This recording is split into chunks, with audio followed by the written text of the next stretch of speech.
భారత నావికాదళంలో 17 ఏళ్ల పాటు సేవలందించిన UH-3H హెలికాప్టర్ ఇకపై భావితరాలకు ఒక స్ఫూర్తిగా నిలవబోతోంది. విశాఖ బీచ్ రోడ్ లో ఇప్పటికే ఉన్న TU-142 విమానం కురుసురా సబ్మెరైన్ మ్యూజియంల సరసన చేరబోతోంది. ఇది విశాఖ వాసులకే కాక పర్యాటక రంగానికి కూడా ఒక పెద్ద ఆకర్షణగా మారబోతోంది. మరింత సమాచారాన్ని మా విశాఖ ప్రతినిధి మూర్తి అందిస్తారు.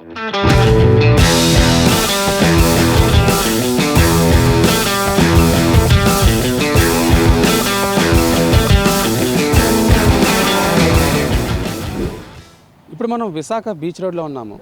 UH-3H హెలికాప్టర్ ఇక్కడికి మరికొద్ది రోజుల్లో ఒక మ్యూజియంగా మారబోతోంది. దేశ సేవలో 17 ఏళ్ల పాటు సేవలు అందించిన ఈ ఎయిర్ క్రాఫ్ట్ పదవీ విరమణ తర్వాత భావి పౌరులకు ఒక స్ఫూర్తిగా నిలవబోతోంది. ఇది చేసిన సేవలు భావితరాలకు తెలియాలని అటు నేవీ ఇటు GVMC సంయుక్తంగా దీన్ని ఒక మ్యూజియంగా తీర్చిదిద్దే ఏర్పాట్లు అయితే ఇక్కడ చేస్తోంది. ముఖ్యంగా మనం చూసినట్లయితే విశాఖ సాగర తీరంలో ఏదైతే దేశానికి సేవలు అందించిన అనేక యుద్ధ జ్ఞాపకాలు ఏవైతే ఉన్నాయో, ఒకవైపు INS కురుసురా సబ్మెరైన్ మ్యూజియం, మరోవైపు TU-142 ఎయిర్క్రాఫ్ట్, మరోవైపు సీ హ్యారియర్స్ ఏవైతే మన దేశానికి సేవలు అందించాయో అవన్నీ కూడా ఇక్కడ కొలువుదీరుతున్న పరిస్థితి అయితే ఉంది. ముఖ్యంగా మనం చూసినట్లయితే ఇండియన్ నేవల్ స్క్వాడ్రన్గా మనం సారస్గా దీనికి నామకరణం అయితే 2009లో చేశారు. ఇది దేశ సేవలో ఎంతో అత్యుత్తమంగా పనిచేసిందనే ఒక ప్రశంసలు అయితే ఉన్నాయి. భారత నావికాదళం దీనికి సెల్యూట్ చెప్పింది 2024 జూన్ 28న. అప్పుడు దీన్ని ఇండక్షన్ చేసిన తర్వాత దీన్ని భావితరాలకు తెలియని ఉద్దేశంతో ఇక్కడ ఒక మ్యూజియంగా ఏర్పాటు చేశారు. ఎంతోమంది ఇప్పటికే దీన్ని వీక్షిస్తూ ఎంతో స్ఫూర్తి పొందుతున్న పరిస్థితి ఇక్కడ మనం చూడొచ్చు. పర్యాటకులు ఎంతోమంది వచ్చి దీని సేవల్ని తెలుసుకుంటున్నారు కూడా. చాలా బాగున్నది సార్, చూడడానికి చాలా ఆనందంగా ఉంది. ఓ పక్క సబ్మెరైన్, ఓ పక్క హెలికాప్టర్, నెక్స్ట్ అక్కడ వచ్చేసి విమానము చాలా బాగుంది. చూడడం కూడాను కొంచెం ఆనందంగా ఉంది. అప్పుడు నీటిలో సబ్మెరైన్, నెక్స్ట్ వచ్చేసి అప్పుడు గాల్లో చూడటమే తప్పించేసి పెద్దగా మనము లైవ్లో చూడడం అలాంటి ఏమీ లేదు. నెక్స్ట్ వచ్చేసి ఇప్పుడు దగ్గర నుంచి చూడడం చాలా ఆనందంగా ఉంది. పైగా పిల్లలు కూడా చాలా బాగా ఆనందిస్తారు కూడాను. చాలా సంతోషంగా ఉన్నది సార్. చాలా రోజులు మన విశాఖపట్నం చూసుకుంటే మన వాళ్ళనే చాలా వరకు ఏంటంటే విశాఖపట్నం చాలా అభివృద్ధి చెందింది. అలాగే ఇప్పుడు అటువైపు చూస్తే సబ్మెరైన్, ఇటువైపు చూస్తే విమానం. చాలా వరకు చిన్నప్పుడు మనం ఎప్పుడో గాలిలో చూసి చిన్నపిల్లలు అది ఫ్లైట్ ఇది అని చెప్పేసి అనుకునేటోళ్ళు. ఈరోజు ఇది విశాఖపట్నంకి రావడం చాలా సంతోషకరంగా ఉంది. రెండోది ఏంటంటే పిల్లలకు కూడా కార్తీక మాసాలు అవడం వల్ల ఏంటంటే చాలా జనసమూహం అనేది చూడడానికి మాత్రం చాలా ఎక్కువ మంది వస్తున్నారు. సో అది చాలా హ్యాపీగా ఉంది. GVMC వారు ఇలాంటివి ఎన్నో తీసుకురావాలి, నేవ్వాలని చెప్పి కోరుకుంటున్నాను sir. Yesterday we came to know about this.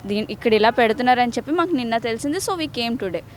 And ఇటువైపు చూస్తే మనకు ఒక TUP మ్యూజియం ఉంది, ఎయిర్క్రాఫ్ట్ మ్యూజియం ఒకవైపు, ఇంకోవైపు విశాఖ మ్యూజియం.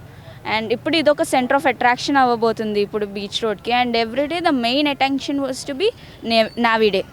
దాంతోపాటు ఇక్కడ నావీ డే చూడడానికి వచ్చిన వాళ్ళందరికీ ఇది ఒక centre of attraction type of thing ఉంది. And I like this. నాకు ఇది బాగా నచ్చింది. సో నేను నా ఫ్రెండ్స్కి కూడా దీని గురించి ఒకసారి చెప్దాం అనుకుంటున్నాను. Yes, thank you. నాలెడ్జ్ కూడా చాలా వరకు పెరుగుతుంది. దీని గురించి తెలుసుకుందామంటే ఇది ఒక 17 years వరకు సర్వీస్ చేసింది.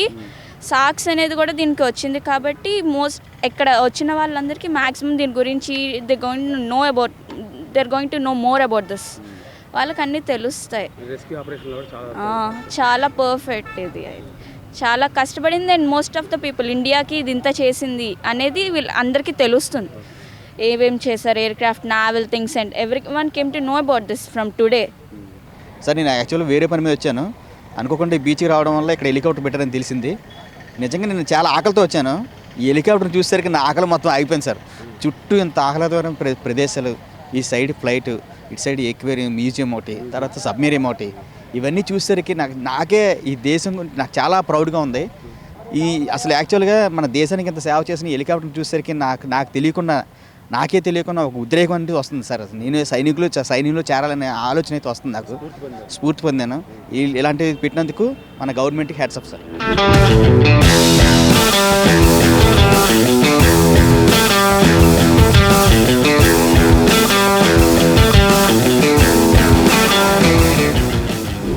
బలం, శౌర్యం, పట్టుదల అనే నినాదాలుగా ఈ హెలికాప్టర్ సుదీర్ఘ సేవలందించింది. ఎంతోమంది నావికాదళ అధికారుల ప్రశంసలు కూడా పొందింది. మరో 20 రోజుల్లో ఇది జనబాహుళ్యంలోకి వచ్చి తన సేవలు ఏంటో ప్రపంచానికి చాటి చెప్పబోతోంది. వీడియో జర్నలిస్ట్ కృష్ణతో Murthy, VBC on TV, Visakhapatnam.